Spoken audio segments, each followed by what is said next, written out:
और इस वीडियो में आपका स्वागत है। आज मैं पहले टॉपिक लिख देता हूँ और फिर कुछ बातें करते हैं। आज का टॉपिक रहेगा डिफ्रैक्शन। ओके, क्योंकि मैं वेव ऑप्टिक्स की तरफ आजकल जा रहा हूँ, तो मैं डिफ्रैक्शन जो वेव ऑप्टिक्स में एक बहुत अच्छा टॉपिक है, उसके बारे में आपको मैं बेसिक कॉन्सेप्ट्स बताऊँगा। लेकिन कॉन्सेप्ट जो है आपके दिमाग में बिठाने का काम है मेरा, और कैसे बैठेगा वो कॉन्सेप्ट, तो we will take some examples, कुछ एग्जांपल लेंगे। लेकिन उससे पहले let's talk about being a doctor. माने आप एक डॉक्टर की तरफ जा रहे हैं, या कह लीजिए आप जेई मेंस की तैयारी कर रहे हैं, आप इंजीनियर बनना चाहते हैं, तो कैसे बने आप इंजीनियर या डॉक्टर। और कोविड का टाइम है, डिसिप्लिन छूट गया, बच्चे स्कूल नहीं जा पाए और ऑनलाइन समझ नहीं आया। कईयों को समझ में आया, कईयों को नहीं आया, मिक्स था, कोई हार्ड एंड फास्ट रूल नहीं है। पूरी अमेरिका के अंदर ऑनलाइन पढ़ाई होती है, सबको समझ में आता है। आई थिंक इंडियंस जो थे वो तैयार नहीं थे ऑनलाइन की एजुकेशन के लिए, बट होपफुली अब ऑनलाइन की वैल्यू लोगों को समझ में आई कि आने जाने का टाइम बचता है और आप बेस्ट टीचर किसी भी पार्ट ऑफ द वर्ल्ड में हो, पढ़ सकते हैं ऑनलाइन के थ्रू। और क्योंकि आप इंजीनियर और डॉक्टर बनने वाले हैं, तो उसके लिए बेसिकली मैं आपको आज एक टॉपिक डिस्कस करूंगा जिसका नाम है कि हम अगर डॉक्टरी और इंजीनियरिंग जो बड़ी कोवेटेड है, मैंने बहुत ही लोग चाहते हैं, क्योंकि आप देखिए आईआईटी से जो पास हो रहे हैं उनकी जो सैलरीज हैं वो करोड़ों रुपए में जा रही है, और डॉक्टर्स भी बहुत अच्छा कर रहे हैं। और स्किल जो है वो देखिए आपके साथ पूरी लाइफ रहती है, और स्किल्ड होना बहुत बेटर रहता है। जितने आप ज़्यादा स्किल्ड होंगे उतना आप अट्रैक्ट करेंगे लोगों को अपनी तरफ। तो स्किल डेवलप करिए। लेकिन अभी तो आपको नीट और जेई मेंस का एग्ज़ाम देना है, तो उसके लिए आपको क्या चाहिए? अगर आप ध्यान से सोचें तो आप कैसे डॉक्टर बन सकते हैं, कैसे इंजीनियर बन सकते हैं। उसके लिए जो सबसे पहली चीज़ आपको चाहिए वो चाहिए आपको सपोर्ट। ठीक है, देखिए सपोर्ट के बिना आप लाइफ में भी कुछ नहीं कर पाएंगे। अगर आप सपोर्ट के साथ चलेंगे, आपका एक सपोर्ट नेटवर्क होगा, दोस्तों का, रिलेटिव्स का, आपके मामा, आपके चाचा, आपके फादर के फ्रेंड्स, उनके बच्चे, पड़ोस, स्कूल। बिना टीचर्स की सपोर्ट के आप कुछ नहीं कर सकते हैं, बिना पड़ोसियों की सपोर्ट के आप कुछ ज़्यादा नहीं कर पाएंगे। फैमिली सपोर्ट बहुत ज़रूरी है। तो जो भी लोग डॉक्टर या इंजीनियरिंग की तैयारी कर रहे हैं, उनको ये इंश्योर करना है कि they are able to get support from the people. उन लोगों से सपोर्ट मिले जो आपका बेस्ट इंटरेस्ट अपने दिल में रखते हैं। तो अगर आप अपने फादर से बात करेंगे, अपने अंकल से बात करेंगे, और वेल विशर से बात करेंगे, तो ये लोग आपके वेल विशर्स हैं। कोई भी हो सकता है, पड़ोसी भी हो सकता है आपका वेल विशर, आपका बड़ा भाई भी हो सकता है। तो सपोर्ट एक ऐसी पावरफुल इंस्ट्रूमेंट है जो आपको इनकरेज रखेगी, आपको प्रोत्साहन देगी, और दूसरा कि आपको एक कंस्ट्रक्टिव क्रिटिसिज्म भी मिलने का इसमें चांस होता है। तो कंस्ट्रक्टिव क्रिटिसिज्म का मतलब क्या है? सिर्फ आपकी बुराई नहीं करी जाएगी, आपको बताया जाएगा कि आप कहाँ पे वीक हैं, किस एरिया ऑफ लाइफ में आप वीक हैं। इसी तरह टीचर्स भी कंस्ट्रक्टिव क्रिटिसिज्म देते हैं, जहाँ वो बताते हैं बच्चों को कि देखिए ये नहीं करना, ये करना है। वो उसका जो टीचर की जो इस समय जो क्रिटिसिज्म है वो आप पे डायरेक्टेड नहीं है, वो बेसिकली आपकी वीकनेस पे डायरेक्टेड है। आप शायद कुछ ऐसा कर रहे हैं जिसमें कोई सुधार चाहिए। तो सपोर्ट नेटवर्क, जिसमें टीचर बहुत बड़ा इंपॉर्टेंट रोल प्ले करता है, उसका काम है आपको कंस्ट्रक्टिव क्रिटिसिज्म देना, आपको इनकरेज करना, और रियलिटी चेक देना। कहीं से भी आ सकती है, स्कूल के काउंसलर से आ सकती है, आपके फादर से आ सकती है, आपकी मदर से आ सकती है, आपके ब्रदर से आ सकती है। तो पहला दिमाग में रखिए कि आपको एक सपोर्ट मैकेनिज्म बनाना है इस पढ़ाई के दौरान। जब आप जेई मेंस और मेडिकल की तैयारी कर रहे हैं, तो एक सपोर्ट नेटवर्क बनाइए जो आपको कंस्ट्रक्टिव क्रिटिसिज्म देता है, आपको अच्छी सलाह देता है, चाहे वो आपको पसंद ना आए उसके बावजूद भी। तो इसको बोलते हैं कंस्ट्रक्टिव क्रिटिसिज्म, आपको इनकरेज भी करता है, ये बहुत ज़रूरी है, राइट। अब दूसरी बात जो मैं आपको बताऊंगा to be successful in JEE Mains and NEET, जो बहुत ज़रूरी है। देखिए, अब आपने बेसिकली आपके पास घंटे हैं, और घंटे तो उतने ही हैं। आप स्कूल गए, उसके बाद आपको प्रैक्टिकल करना है, और आपको स्कूल के साथ भी तालमेल बिठाना है, आपको अपनी ट्यूशन में भी तालमेल बिठाना है। इसमें बहुत इंपॉर्टेंट है, और मैं अपने एक्सपीरियंस से आपको बता रहा हूँ। ये मैंने आपको बोला था मैं अपना एक्सपीरियंस शेयर करूँगा। बहुत इंपॉर्टेंट क्या है? Time management, right. Time management एक बहुत ही पावरफुल टूल है, जिसकी मदद से आप क्या कर सकते हैं? आप अपनी प्रायोरिटीज़ को सेट कर सकते हैं, प्रायोरिटीज़ को। अब आपको स्कूल में फिज़िक्स का प्रैक्टिकल मिला है, और अगले दिन आपका ट्यूशन में या आप कोचिंग या कुछ भी पढ़ रहे हैं, आपका वहाँ पे एग्ज़ाम है। कैसे आप इन दोनों के बीच में जगल करेंगे? अगले दिन आपका प्रैक्टिकल है, आपको फाइल पूरी करनी है, और आपका एंट्रेंस का भी एक मॉक टेस्ट है। Time management is the key.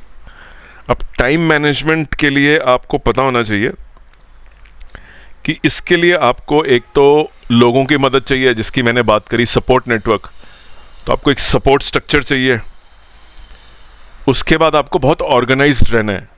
अगर आप जेई मेंस और नीट की तैयारी कर रहे हैं और आप एक डिसऑर्गेनाइज्ड वे से तैयारी करेंगे तो बहुत मुश्किल है आपका सिलेक्शन, कंपटीशन बहुत ज़्यादा है। तो टाइम मैनेजमेंट में आपको क्या करना है? आपको ऐसी हैबिट्स डेवलप करनी है जिसमें आप अपने टाइम को मैनेज कर पाएँ। ये भी बहुत इंपॉर्टेंट है कि बहुत सारे बच्चे कुर्सी से नहीं उठ पाते हैं और लगातार पढ़ते ही चले जाते हैं, राइट। कहने का मतलब है रिलैक्सेशन की उनके पास कोई आउटलेट नहीं है, उनके पास हॉबीज़ नहीं है, बस पढ़ते ही चले जा रहे हैं। उनको एंग्जाइटी है कि कल हमारा बोर्ड का प्रैक्टिकल है, हमारा फिर कोचिंग वाला टेस्ट है, फिर हमारा स्कूल का टेस्ट है।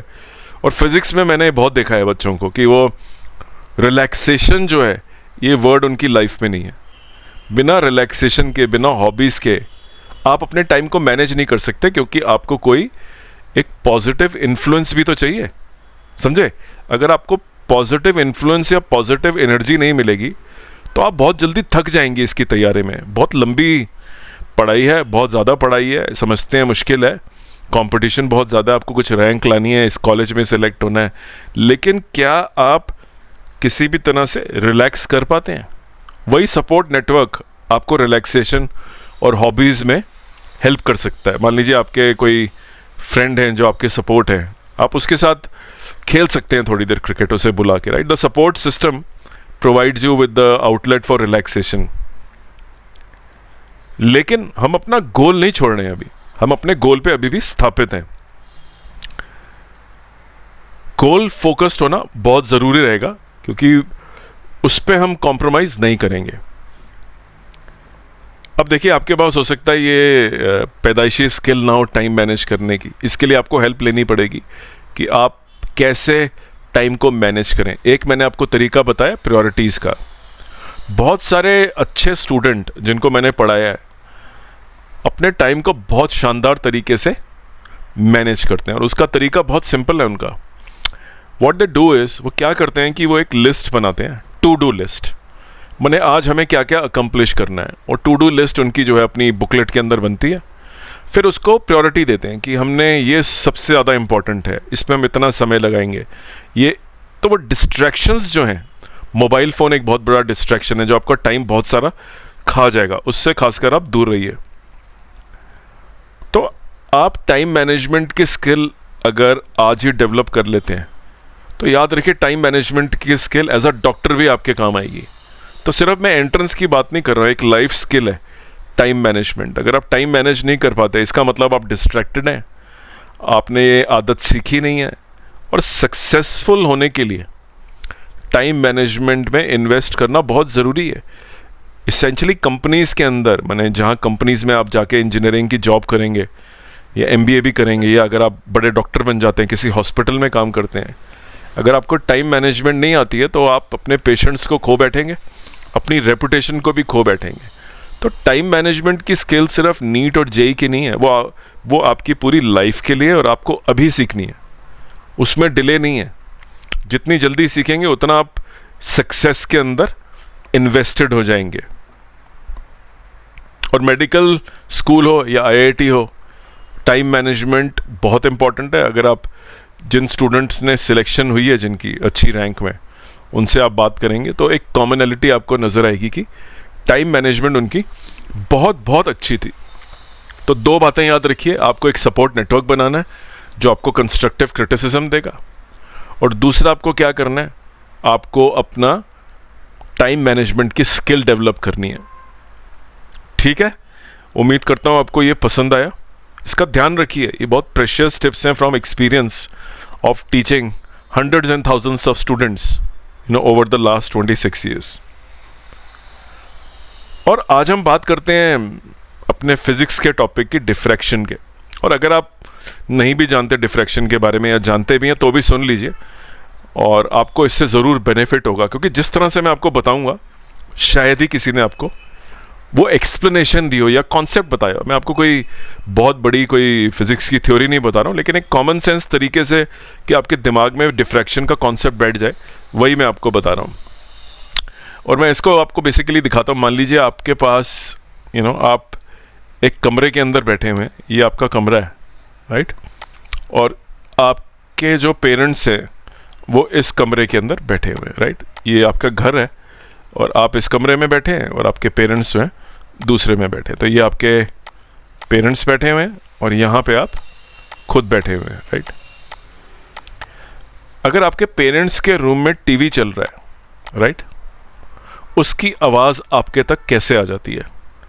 उसकी आवाज़ आपके पास इसलिए आती है क्योंकि साउंड जो है वो किनारों से लग के, दीवार के, मतलब मान लीजिए आपके फादर ने आपको आवाज़ दी, राइट, वो रिफ्लेक्ट होके ऐसे करके दूसरी दीवार से टकरा के वापस होके ऐसे आपके पास पहुंच जाता है। मैंने आप देखिए बेसिकली क्या, अगर मैं इसको एक शब्द में बोलूं तो साउंड वेव्स एक कैरेक्टरिस्टिक, ये रिफ्लेक्शन तो दिखाई रही हैं, एक कैरेक्टरिस्टिक और दिखाती हैं। मान लीजिए आपके कमरे में छेद नहीं है और एक दीवार है, एक छोटा सा छेद है, साउंड उसके थ्रू भी आपके पास पहुंच जाएगा, और जो आदमी यहाँ बैठा हुआ है उसको भी सुनाई देगा। कहने का मतलब साउंड जब यहाँ से बाहर निकला कमरे से, वो हर तरफ स्प्रेड भी होगा। सिर्फ रिफ्लेक्शन नहीं है, स्प्रेडिंग भी है। डिफ्रैक्शन का मतलब होता है स्प्रेडिंग। आप पिज्ज़ा खाते हैं, उसके ऊपर आप चीज़ को स्प्रेड करते हैं, राइट, स्प्रेडिंग, बेंडिंग, राइट। एक साउंड वेव, आपने मुंह खोला, ये आपका मुंह है, राइट, आपने मुंह खोला, आपने आवाज़ निकाली अपने मुंह से, right, this is your mouth, this is a sound wave. ये कैसे पॉसिबल है कि आपके गले से जो आवाज़ है वो निकली, उस गले के सामने एक बैरियर आया, राइट। आपके वोकल कॉर्ड्स, ये आपके वोकल कॉर्ड्स हैं, जहाँ से मैं बोल रहा हूँ वो वोकल कॉर्ड हैं। जो साउंड है वोकल कॉर्ड से निकल के आपके मुंह पे आया। मुंह एक बैरियर है, बैरियर, राइट। और साउंड जो है बैरियर, जैसे ही वेव्स के सामने बैरियर आता है साउंड स्प्रेड हो जाता है। देखिए किसी को भी कान आपकी तरफ नहीं करना है। अगर आपको कोई फ्रेंड यहाँ बैठा है उसको भी सुनाई देगा, अगर दूसरा फ्रेंड यहाँ बैठा है उसे भी सुनाई देगा, तीसरा फ्रेंड यहाँ बैठा है उसे भी सुनाई देगा, चौथा यहाँ बैठा है, पांचवा, सबको सुनाई देगा। जो पीछे भी बैठा है उसके पास भी साउंड पहुँच जाएगी, क्योंकि जो कहीं ना कहीं से बेंडिंग हो जाएगी। तो दो बातें इसमें मैं आपको बताना चाहता हूँ। एक तो मैंने आपको बेंडिंग बताई है, दूसरी बात मैं जो आपको बताना चाहता हूँ वो बताना चाहता हूँ कि बैरियर भी एक बहुत इंपॉर्टेंट कॉन्सेप्ट है। एक बैरियर होना बहुत ज़रूरी है। अगर आप देखेंगे यंग डबल स्लिट एक्सपेरिमेंट में, आपका जो बैरियर है वो स्लिट है, right, it's a slit. Light आती है और बेंड हो जाती है, बेंड होती है, राइट, माने स्प्रेड हो जाती है, फैल जाती है, और यहाँ पे आपके फ्रिंजेस बन जाते हैं। समझे आप कि दो बातें मैं बोल रहा हूँ, एक बैरियर होना ज़रूरी है, स्लिट यहाँ पे एक बैरियर का काम करती है। जो आपका माउथ यहाँ पे काम कर रहा था, यहाँ पे स्लिट ने वो काम करा है। और दूसरा स्प्रेडिंग होती है, बैरियर ही स्प्रेडिंग का कारण होता है। उम्मीद करता हूँ आपको थोड़ा बहुत डिफ्रैक्शन के बारे में समझ में आया और आपके दिमाग में keywords spreading of waves, waves का फैल जाना, वो फैलती क्यों है, बैरियर आता है सामने, और बैरियर क्या काम करता है, बेंडिंग का काम करता है। मोटे तौर पे मैं आपको बता रहा हूं। अब हम बात करते हैं कि अगर हमें दो वर्ड मालूम चल गए, बेंडिंग, स्प्रेडिंग और बैरियर, तो इसका एक बहुत ही इंपॉर्टेंस भी है। देखिए, यंग डबल स्लिट एक्सपेरिमेंट या सिंगल स्लिट का जो आप पढ़ते हैं, यंग डबल स्लिट एक्सपेरिमेंट से पहले आपको डिफ्रैक्शन के बारे में पहले बताया जाता है, फिर डिफ्रैक्शन का यूज़ करके आप YDSC young double slit experiment के बारे में पढ़ लेते हैं। लेकिन जो बात मैं आपको बताने वाला हूँ वो बहुत इंपॉर्टेंट है आपके लिए, कि जो ये बैरियर्स होते हैं, देखिए slit is a barrier, right. अभी आपने देखा कि स्लिट इज़ अ बैरियर, ये स्लिट है और ये भी स्लिट है, right, this is a barrier. Now when you look into मैंने आपको साउंड वेव के बारे में बताया, अब मैं आपको बेसिकली वेव्स के बारे में बताता हूँ और वेव ऑप्टिक्स पे आ जाता हूँ और लाइट वेव्स की मैं बात करता हूँ। देखिए, हर लाइट वेव, मैंने मोनोक्रोमेटिक सोर्स की बात करेंगे हम। जब मैं लैम्डा बोलता हूँ तो मैंने येलो कलर, रेड कलर कुछ ऐसे लिया है, और मोनोक्रोमेटिक सोर्स है। और मोनोक्रोमेटिक सोर्स बेसिकली जाता है और डिफ्रैक्ट होता है स्लिट्स के ऊपर जाके। लेकिन एक खास बात पाई गई थी, और वो ये थी कि जो बैरियर होता है, जिसको दूसरे वर्ड्स में बोला जाता है डिफ्रैक्टिंग ऑब्जेक्ट, डिफ्रैक्शन पैदा करने वाला, राइट, जैसे कि स्लिट है या अपर्चर है, राइट, अपर्चर, कैमरे का अपर्चर, छेद, आपका मुंह भी एक अपर्चर है, आपके आवाज़ फैल जाती है जब आपके मुंह से निकलती है। अब देखिए, जो लाइट है उसकी एक वेवलेंथ है, और अपर्चर जो है, स्लिट, अगर आपने YDSC पढ़ा है या डिफ्रैक्शन पढ़ा है, तो अपर्चर इज दिस, राइट, जिसको हम ये स्लिट बोलते हैं, it is basically an aperture. ये बेंडिंग का कारण है, यहीं पे होती है बेंडिंग। लेकिन इसमें खास बात होती है जो आपको पता होनी चाहिए। क्या पता होनी चाहिए? अपर्चर या स्लिट की मान लीजिए जो अपनी साइज है वो A है, राइट। सिंप्लिसिटी के लिए हम उसको साइज A मानते हैं कि उसकी जो चौड़ाई है, ये मैं बड़ा करके आपको दिखा देता हूं, दिस इज A, ठीक है। अब हमें लाइट की वेवलेंथ लैम्डा है और A भी पता है, साइज ऑफ द अपर्चर। तो साइंटिस्ट ने स्टडी करा, राइट, साइंटिस्ट ने उसको स्टडी करा और बड़ी सही बात पता लगाई जो बहुत ही पते की थी। उन्होंने ये पता लगाया कि लैम्डा जो वेवलेंथ है और A जो आपका डिफ्रैक्टिंग ऑब्जेक्ट या स्लिट बोल रहे हैं या उसको अपर्चर बोल रहे हैं, कुछ भी बोल लीजिए, इन दोनों का आपस में बहुत ही गहरा रिलेशनशिप है। क्या रिलेशनशिप है? अगर लैम्डा और A की रेशियो लगभग 1 है, राइट, आपको बहुत जबरदस्त बेंडिंग नजर आएगी, right. You will see significant diffraction, जबरदस्त बेंडिंग। वेवलेंथ ऑफ लाइट और A, इनका आपस में रेशियो निकाला, लगभग बराबर आया, तो बहुत जबरदस्त डिफ्रैक्शन पाई गई। छेद का साइज बड़ा कर दिया, लैम्डा बाय A को बढ़ा दिया, लेस देन 1 कर दिया। कुछ बेंडिंग जो है कुछ कम हो गई, उस माने बेंडिंग हुई लेकिन कम हुई। और डिटेल में नहीं जा रहा मैं इसके कि बेंडिंग में क्या चेंज हुआ, कम बेंडिंग हुई, उतनी बेंडिंग नहीं हुई है। और देखा यह जाता है कि जो central part of the wave होता है वो तो बेंड ही नहीं होता इस केस के अंदर, राइट। तो वेव कुछ बेंड हो जाती है, लेकिन उसका बीच का हिस्सा, क्योंकि देखिए एक स्लिट का साइज है, राइट, एक स्लिट का साइज है और ये वेव आई, तो ये बेंड होती है, लेकिन इसका जो सेंट्रल पार्ट होता है वहाँ कोई बेंडिंग नहीं होती, कॉर्नर्स में ही सिर्फ बेंडिंग नज़र आती है। लेकिन यहाँ पे तो सारी हर जगह से बेंडिंग नजर आती है, राइट? अच्छी तरह से बेंड होता है ये in situation number 1। In situation number 2 the bending is कम हो गई बेंडिंग, और सेंट्रल पार्ट में बहुत कम हुई, एजेस में काफ़ी बेंडिंग हो जाती है। तीसरी बात, लैम्डा बाय ए की रेशियो, ए को हमने और बड़ा कर दिया, इतना बड़ा कर दिया कि 1 के मुकाबले the ratio is very small, मान लीजिए 0.005। ऐसी सिचुएशन में डिफ्रैक्शन हुई नहीं, नो बेंडिंग, होती है दिखती नहीं है, और नेग्लिजिबल बोलते हैं हम इसको, भाई हुई नहीं। अगर आप इस तरह की वेवलेंथ और ए लेंगे और उनको डिवाइड करेंगे, और जो नंबर आपका रेशियो का आया, it is very less as compare to 1, तो अब मान के चलिए कि कोई डिफ्रैक्शन आपको नज़र नहीं आएगी। तो डिफ्रैक्शन के बारे में जब भी पढ़ें, इस बात का आपको ख्याल रखना है, सिंगल स्लिट पैटर्न जो बनता है, जहाँ पे आप हाइगन्स के बारे में पढ़ते हैं, मेरे आप वीडियोज़ देख सकते हैं, हाइगन्स प्रिंसिपल के ऊपर मैंने बहुत अच्छे वीडियो बनाए, मेरी तरफ से अच्छे हैं, आपको पसंद आए ना है मुझे मालूम नहीं।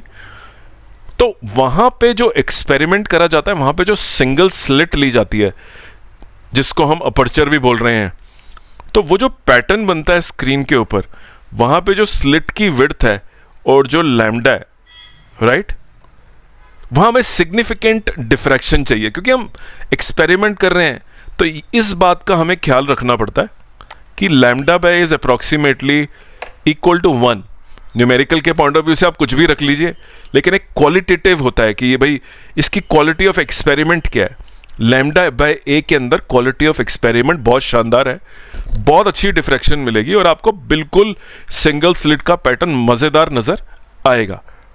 लेकिन अगर आप ए को बढ़ाते जाएंगे, या लैम्डा को आप बड़ा करते जाएंगे, वेवलेंथ बढ़ाते जाएंगे, और ए को छोटा करते जाएंगे, सॉरी लैम्डा को आप छोटा करते जाएंगे और ए को बढ़ाते जाएंगे, तो रेशो 1 से बहुत छोटी होती जाएगी, और धीरे धीरे आपको उसी एक्सपेरिमेंट में नजर आएगा कि लाइट की बेंडिंग कम हो रही है, और एक स्टेज पे आके जब लैम्डा बाय ए की रेशो इतनी कम कर दी आपने 1 के मुकाबले 0.005, डिफ्रैक्शन स्क्रीन पे खत्म हो जाएगी।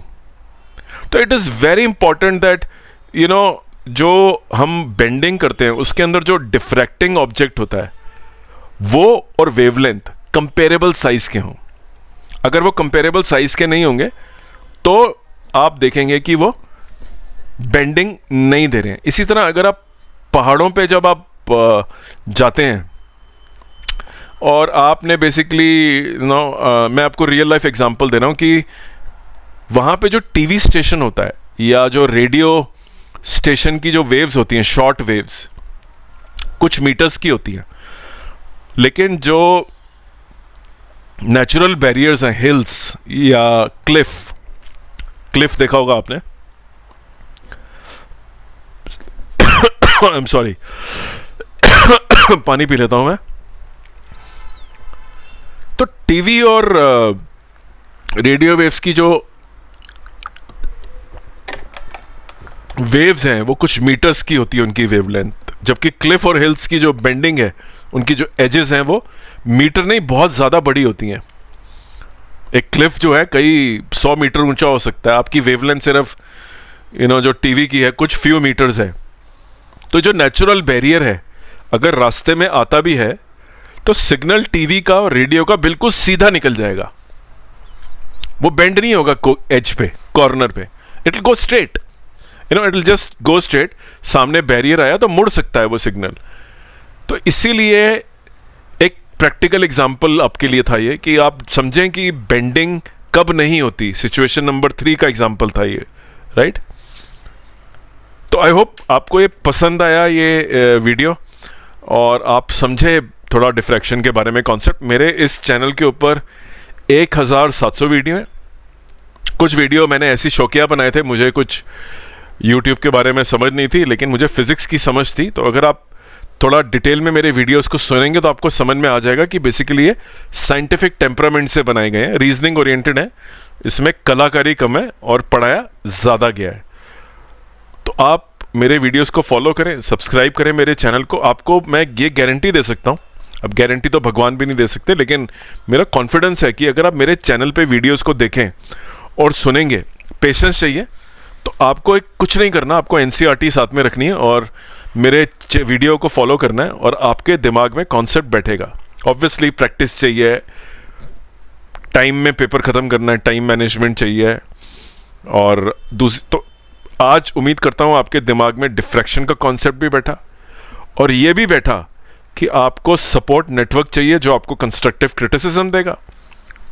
एक आपको स्किल डेवलप करनी है टाइम मैनेजमेंट की। आपको इस जर्नी में 11th और 12th की आगे आने वाले अच्छे फ्यूचर के लिए रिलैक्सेशन और हॉबी भी डेवलप करनी पड़ेगी। रोबोट की तरह सारा दिन कुर्सी पे बैठे रहेंगे, आपका दिमाग थकेगा। उसको रिफ़्रेश करिए, बाहर जाइए, आधा घंटा पौना घंटा क्रिकेट खेलने से, जिम जाने से, दोस्तों के साथ घूमने से कुछ भी फ़र्क नहीं पड़ने वाला है। ऑन द कॉन्ट्ररी आप फ्रेशन अप हो जाएंगे। ये मेरा अपना एक्सपीरियंस है। मैंने 11th और 12th के अंदर सिर्फ नपी तुली पढ़ाई करी, अच्छी टाइम मैनेजमेंट की थी, लेकिन 1-1.5 घंटा मैंने रोज़ क्रिकेट का रखा हुआ था, क्योंकि क्रिकेट के बिना मुझे पढ़ने में मज़ा नहीं आता था, क्योंकि मेरा बर्नआउट हो रहा था, मैं बहुत थक रहा था।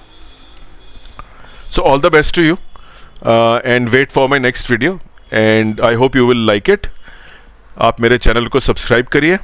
कोविड का समय जा चुका है, आपको सेल्फ डिसिप्लिन चाहिए, आपको टाइम मैनेजमेंट की स्किल डेवलप करनी है। आपको अब वापस उस मोड में आना है कि आप सक्सेसफुल डॉक्टर या सक्सेसफुल इंजीनियर बन पाएँ और आपकी अच्छी कॉलेज में एडमिशन हो जाए। तो अपना कीमती समय देने के लिए बहुत बहुत धन्यवाद और फिर मिलेंगे और नई वीडियो के साथ। Thank you very much.